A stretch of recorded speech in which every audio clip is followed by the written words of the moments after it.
Dios es el que da semilla al que siembra, pan al que come, porque Dios es la fuente. Entonces, ¿qué encontramos aquí? Número 1, comienza con el verso 1. A Dios no se le olvida absolutamente nada. Dios va a cumplir su palabra. Entonces, se cumple la palabra que Dios dijo a través de Jeremías. Levanta a Ciro, y Ciro está plenamente consciente de que Dios es que lo ha puesto en el lugar donde está. Y él se considera un instrumento de Dios para que se cumpla la palabra del Señor.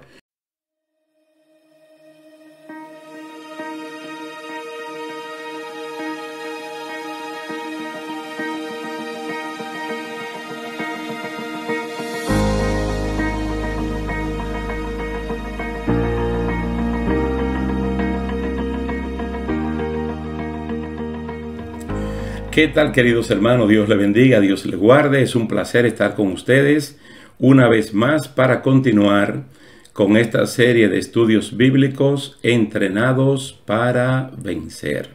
Ese es el plan de Dios. Ni derrotas, ni frustraciones, sino victoria, de triunfo en triunfo, pero siempre batallando. En el día de hoy vamos a hablar en Romanos capítulo 10, versículo 11 al 13, y Juan 5:24.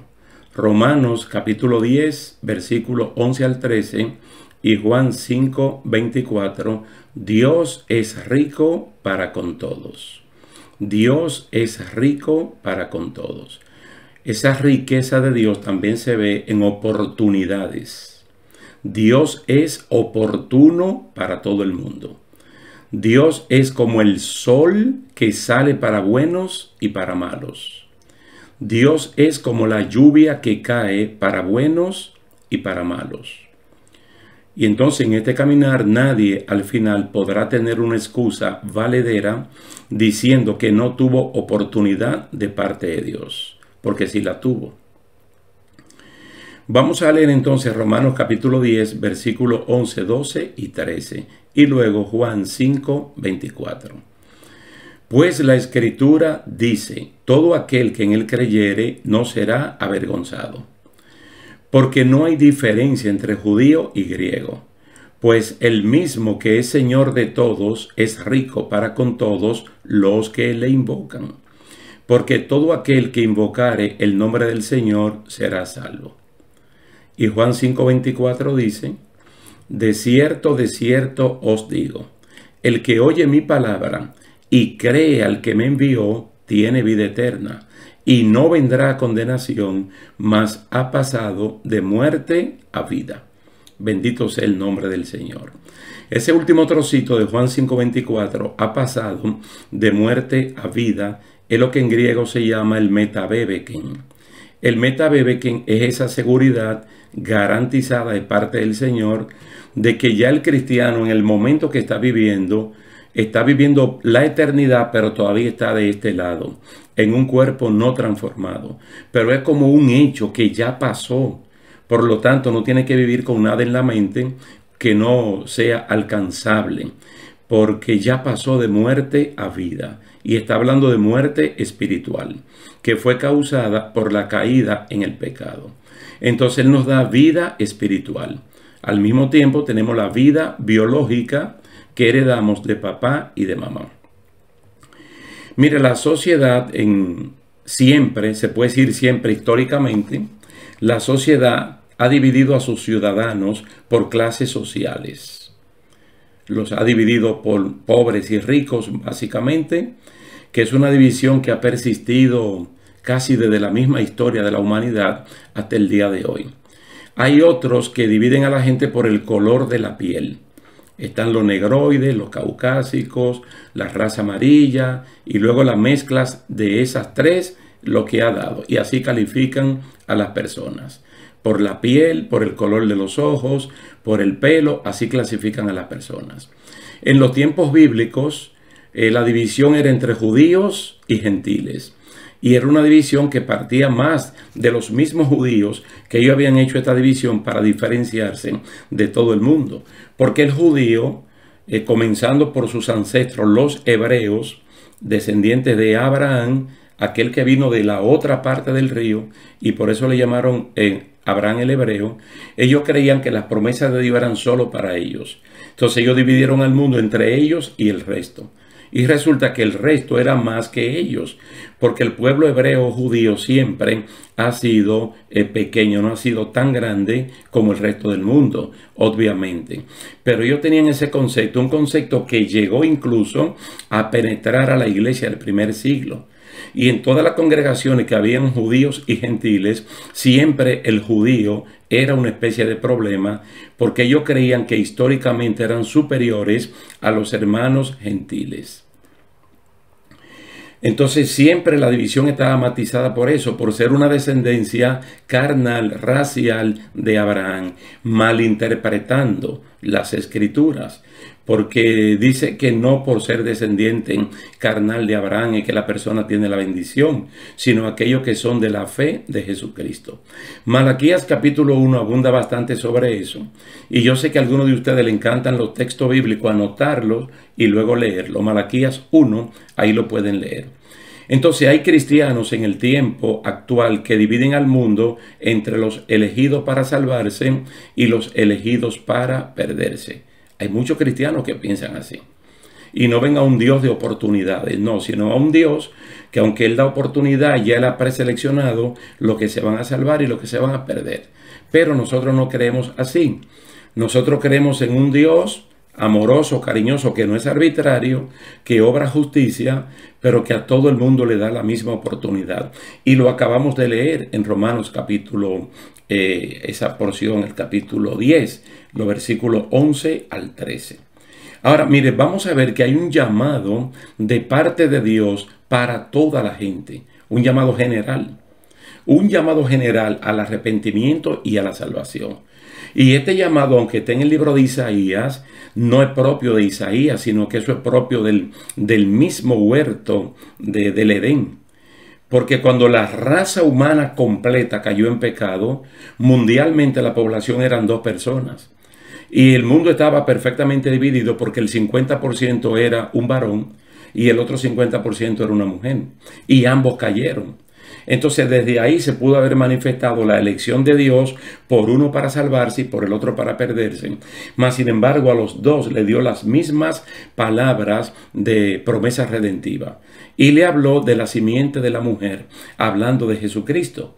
Luego es un mensaje que el Señor lo ratifica con Sara y Abraham, y luego vemos el cumplimiento en María, la esposa de José, tal y como lo dice Gálatas capítulo 4, versículo 4 en adelante. Cuando llegó el cumplimiento del tiempo, Dios hizo lo que tenía que hacer. Del tiempo de lo que Dios le habló, no a Sara y a Abraham, sino a Eva y a Adán. En un momento que todavía se llamaban Adán varón y Adán hembra. Adán hombre a Adán mujer. Porque ambos, Adán quiere decir, ¿verdad?, que provienen de la tierra. Pero Isaías, en el capítulo 1, versículo 16 al 18, mira el mensaje general de parte de Dios que hay. Dice, venid luego, dice Jehová, y estemos a cuenta. Si vuestros pecados fueren como la grana, como la nieve serán emblanquecidos. Si fueren rojos como el carmesí, vendrán a ser como blanca lana. Mira qué extraordinario es, porque hay como niveles de pecados. Y lo sabemos porque en el Nuevo Testamento, por lo menos que yo sepa, aparecen 3 o 4 catálogos de pecados. Así de memoria me recuerdo que en Marcos 7 hay uno, en 1 Corintios 6 hay otro, en Gálatas capítulo 5, las obras de la carne y del espíritu, ahí hay otro, y creo que en Apocalipsis hay otro. Pero el mismo de Gálatas, como no lo puede poner todo en una página o en el mismo libro, porque hay inventores del mal y hay pecados que se van innovando, dice todo lo que sea semejante a esto, porque hubo y habrá mucho más todavía.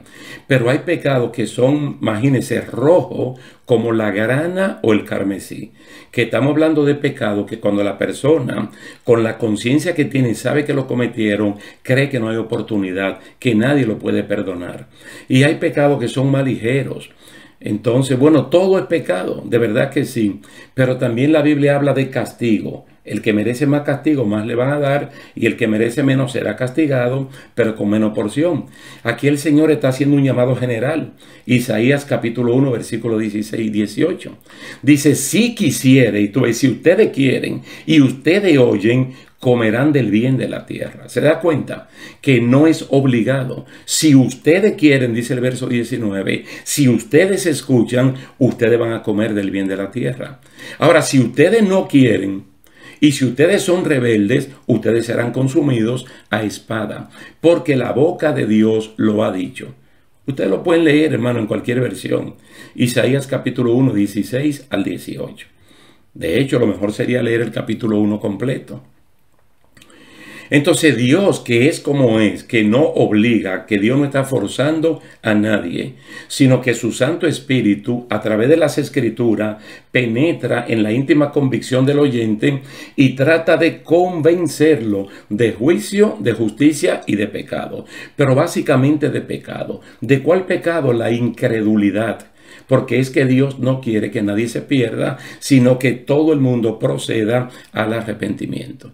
Ahora, noten ustedes en Isaías 55, 6 y 7, que también sería bueno leerlo completo, Isaías 55. Mire, en estos dos versículos, cómo lo plantea el profeta evangélico del Antiguo Testamento. Buscad a Dios mientras pueda ser hallado. Llamadle en tanto que está cercano. Y luego el gran consejo, deje el impío su camino y el hombre inicuo sus pensamientos, y vuélvase a Jehová, el cual tendrá de él misericordia, y al Dios nuestro, el cual será amplio en perdonar. Yo abro mis brazos como una referencia simbólica de la amplitud de Dios para perdonar al impío, al inicuo, al pecador. No importa la condición en la cual la persona ha caído, si se arrepiente y busca de Dios, Dios lo va a perdonar. Pero Dios no tiene un límite que dice ya los primeros 6,000 millones. No, no. Hermano, es que todo el que quiera puede, porque Él es amplio, en Él hay capacidad. Mire, de ahí para allá el Señor le dice al pueblo, mira, los pensamientos míos son distintos a los de ustedes. Porque según los pensamientos y los parámetros de la sociedad, hay personas que lo que merecen es el paredón. Que lo maten en una silla eléctrica, que le den una droga, que lo maten o que lo maten a tiro. Porque eso es lo que merecen, pero Dios no lo ve así. Porque que el destino final de esa persona es el lago de fuego. Y Dios no quisiera que nadie tenga que ir ni al infierno primeramente y mucho menos posteriormente al lago de fuego. Ahora, yo quiero que ustedes precisen bien que comenzando ese versículo del capítulo 10, verso 11, Pablo no cita a un escritor en particular, sino que él cita la Escritura. Él cita la Escritura. Él dice, pues la Escritura dice. Y ustedes saben que él está citando a Joel capítulo 2, verso 28 en adelante. Todo aquel que en él creyere no será avergonzado. No será avergonzado de haber creído. No va a creer en vano, sino que va a obtener la promesa que Dios le está prometiendo. ¿Por qué? Porque no hay diferencia entre judío y griego. Pues el mismo que es Señor de todos es rico para con todo lo que le invocan. Mire, hermano, el problema es que a veces los mismos griegos que somos nosotros los gentiles, creemos que el judío tiene alguna ventaja sobre nosotros, más allá de que por ahí fue que comenzó el asunto. Pero al fin y al cabo es la misma oportunidad y lo está diciendo, y no lo dice solamente aquí.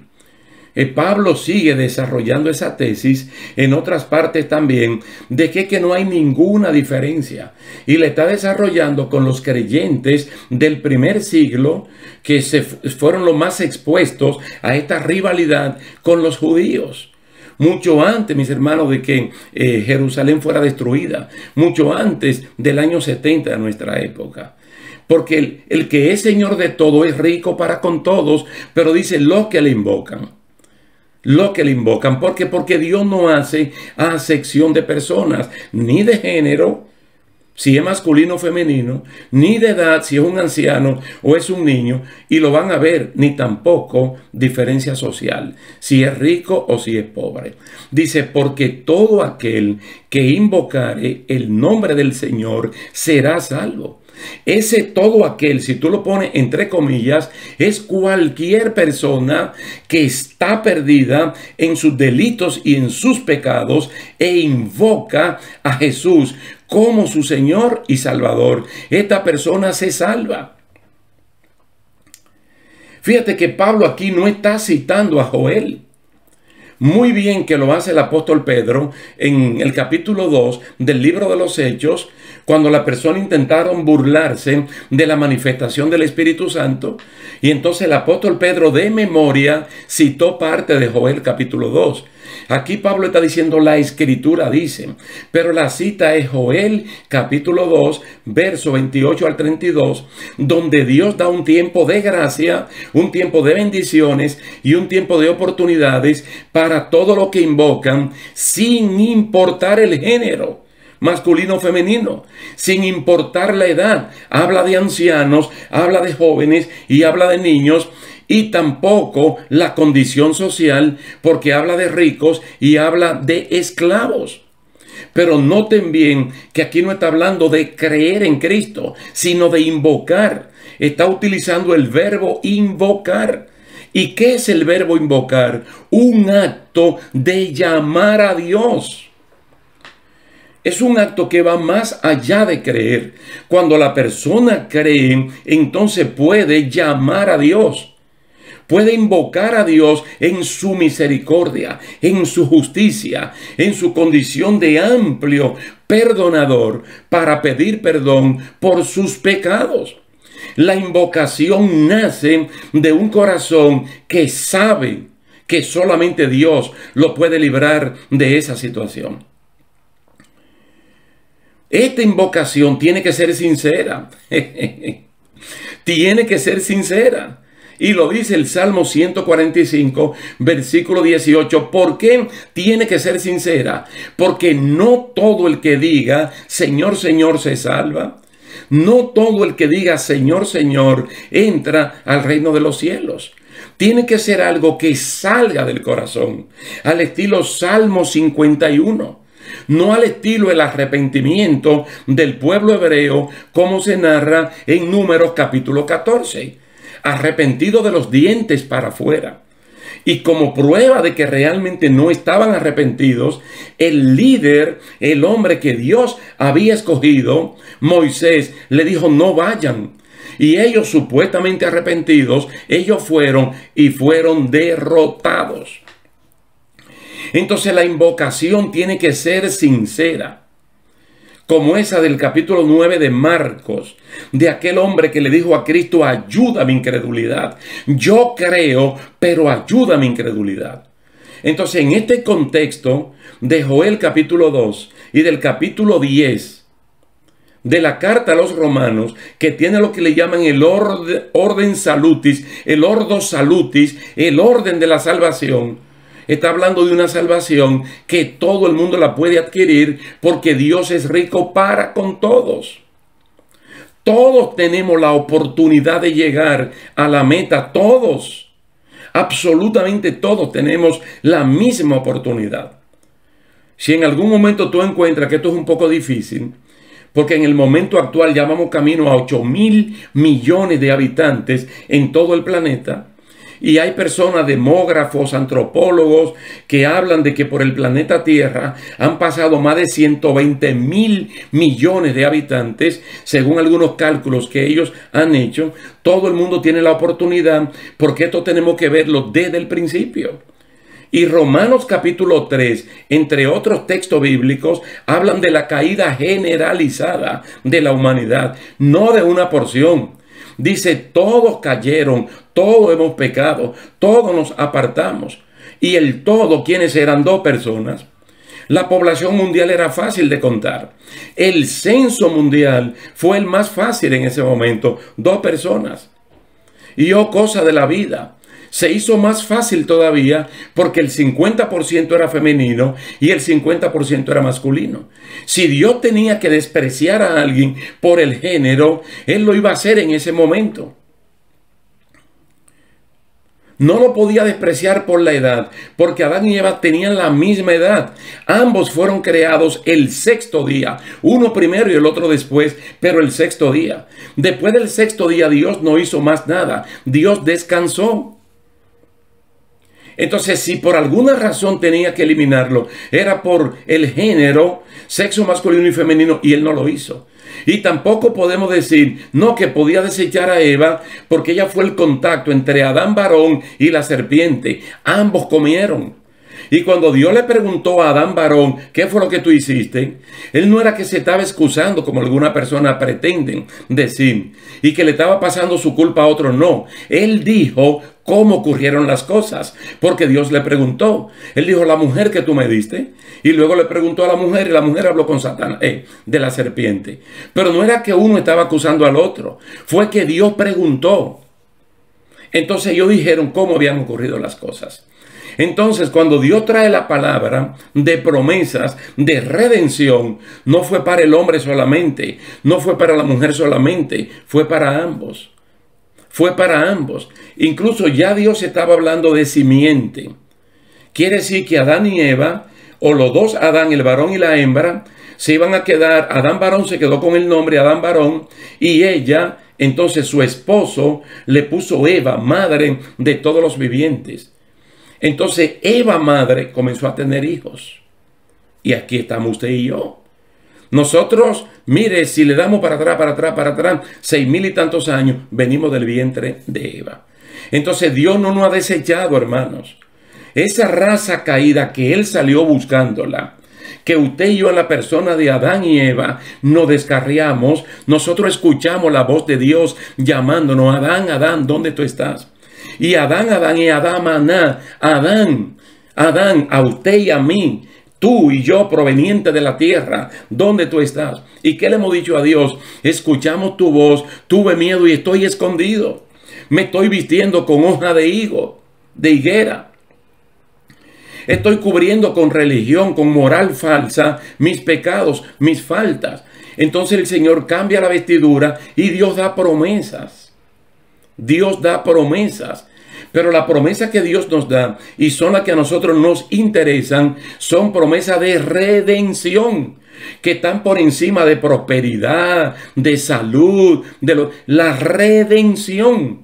Porque sanos o enfermos, hombres o mujeres, grandes o pequeños, negros, caucásicos o amarillos, tarde o temprano vamos a morir. Lo importante es, hermano, el metabebeken. Juan 5:24, que ya hemos pasado de muerte a vida y es una experiencia vivencial, testimonial. No es que me la contaron, es que personalmente cada uno de nosotros lo hemos vivido. Entonces se expresa en 1 Corintios capítulo 9, versículo 24 al 27, como un mar de oportunidades donde todo el mundo puede llegar a la meta.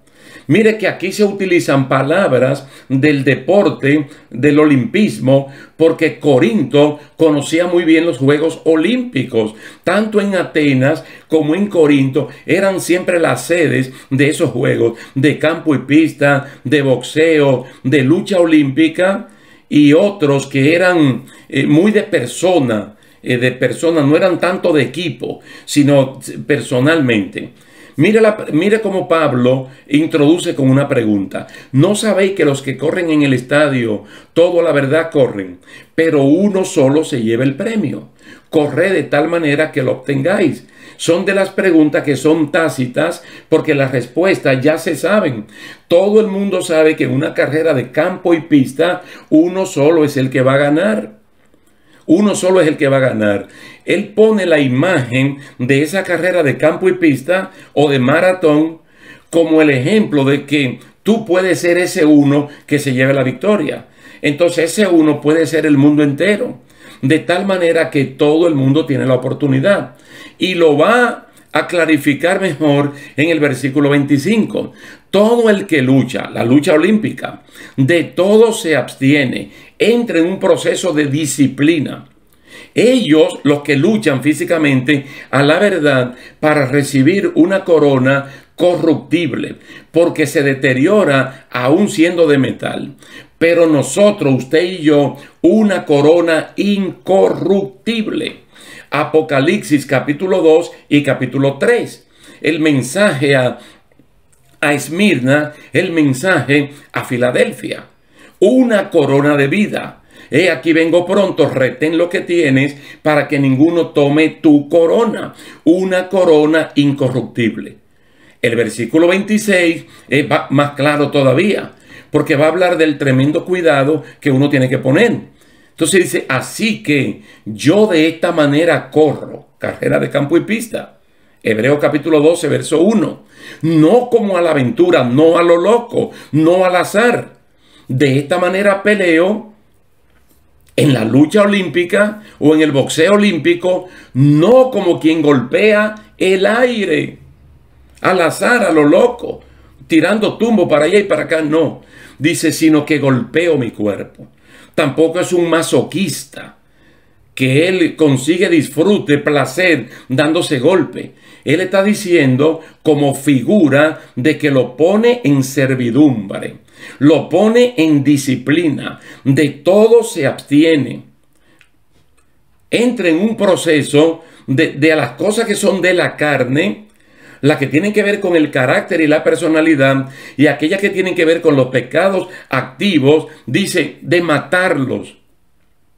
No sea que, habiendo sido heraldo para otro, un técnico para otro, yo que le avisé a otro, entonces yo mismo venga a ser eliminado.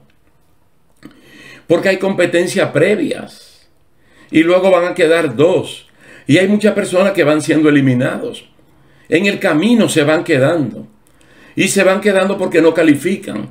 Mira, la palabra del Señor abunda, dice que Dios no se agrada con lo que retroceden ni con lo que se estancan, sino con lo que siguen hacia adelante. Con lo que siguen hacia adelante. Quiere decir, estimados hermanos, que partiendo de esta lectura de Romanos capítulo 10, los versículos 11 al 13, y Juan 5, 24, nosotros nos damos cuenta. Justo también hay que ser justo con Isaías capítulo 1 y capítulo 55 también, de que Dios es rico para con todos.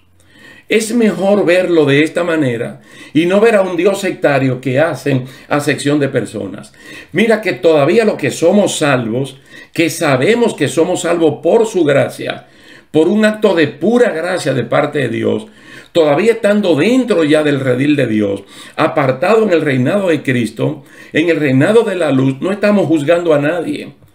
Porque el capítulo 14 de la carta a los romanos nos dice que nosotros no debemos juzgar a nadie. Que si nosotros vemos personas débiles, ellos o están pie o caen para el Señor. Y que el Señor es fuerte para ayudarlo, para que ellos también se mantengan. Nosotros no podemos hacer el papel de juez, porque el juez es el Señor. Nosotros somos siervos de Él, personas que fuimos rescatados, que por esa amplitud de Él nosotros hemos podido entrar. Entonces, dentro de la entrada que Él nos da, mira, yo te aseguro por la Biblia que aún nosotros estamos siendo entrenados. Porque es que hay algunas personas que han naufragado, han salido de este barquito y han naufragado en ese proceloso y peligroso mar. Y después de haber estado adentro, entonces ahora están afuera. Personas que en algún momento, como los Gálatas, y como lo dice el libro de Hebreos también, gustaron el don celestial. Estuvieron dentro, incluso fueron partícipes de los bienes venideros y ahora se han quedado atrás. Dios, miren, este caminar, como se ve en toda la historia del pueblo que sale de Egipto y que finalmente 40 años después entran a la tierra prometida, Es como caminando y siendo entrenado, entrenados y siendo caminado, avanzando, avanzando en un proceso donde Dios quiere que todos nosotros salgamos victoriosos. Pero una cosa le digo, hermanos, no solamente por Juan 5:24, sino por Romanos capítulo 8, verso 1 también. No hay ninguna condenación. Nosotros hemos sido limpiados de nuestro pasado. Ahora tenemos una conciencia tan limpia que la podemos dedicar al servicio de Dios sin tener que retraernos, porque en el pasado fuimos los peores pecadores. Nuestros pecados eran como la grana o como el carmesí. Y a veces tenemos conciencia de eso, pero debemos tener conciencia también de que la sangre de Jesucristo nos limpió de todo pecado, porque Dios es rico para con todos y nos dio la oportunidad de vivir una vida como a Él le agrada. Vamos hacia adelante. Sigamos aceptando el entrenamiento del Espíritu Santo, pero avancemos. Es Él que nos motiva. Es Él que nos dice que levantemos las manos caídas y que las rodillas paralizadas las activemos. Es Él que nos dice que caminemos con paciencia la carrera que tenemos por delante. Porque Él nos va capacitando y nos va subiendo de nivel, hasta el momento que lleguemos a la estatura de un varón perfecto. Cuando Cristo venga y transforme nuestras vidas mortales en inmortales y nos arrebate hasta su presencia. Oh, gloria a Dios. Damos gracias al Señor por esta linda oportunidad que Él nos brinda de interactuar con ustedes. Vamos a dejarlo hasta aquí, dándole las gracias a Dios y a ustedes también por el tiempo dispensado, esperando que nos podamos ver la próxima semana con el favor de Dios. Dios me le bendiga y hasta entonces.